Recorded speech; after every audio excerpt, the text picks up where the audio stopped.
County, where two women were arrested for allegedly convincing an elderly man to let them move in with him and give them $25,000. We want to head now to, again, Union County. Miles Harris covering this story.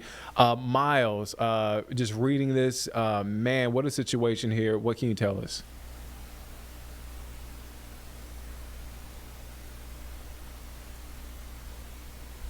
Some of the details, and we even got a chance to speak with not just one victim, but actually both victims from this incident. And they didn't talk to us on camera, but they did give us some of the details with this case because, again, we heard from the sheriff's office, and they just said, obviously, this is a very concerning case when you're not only talking about this amount of money, but who the victims are in this case. I mean, one victim was 85 years old. The other one in the case was 90 years old. And these both started at grocery stores, Nick. One of them started at a Food Lion. The other one started at a Walmart where, in one case, one man was looking for help, actually trying to get a microwave, and was tapped on the shoulder by this alleged suspect at this point. And this kind of started to work their way from there. Similar situation at Walmart, where they're kind of starting to go up to these elderly people and saying, hey, remember when I treated you or worked with you at the hospital?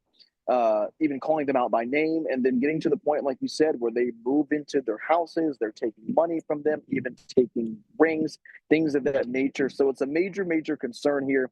This is a very unique case because, again, we have heard about cases like this where there's scammers that are trying to reach out to you through text messages, through phone calls. This is the ones that happen in person. And so, again, when you're hearing about cases like this involving elderly people, it's just a very, very big concern here from the sheriff's office. And so we know that both of them are actually in the detention center. They have been caught, they have been arrested, and we know that even the bonds that they were being held under are at least $400,000. So you're talking about the severity of this case, very, very serious, and they're trying to make sure that they are kind of nipping this in the bud and making sure that this situation, in cases like this, don't happen again.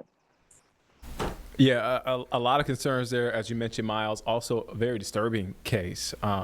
You can catch Miles at 4:30 and 5:30 this evening with the latest on this out there in Union County. Miles, thank you for your time, man.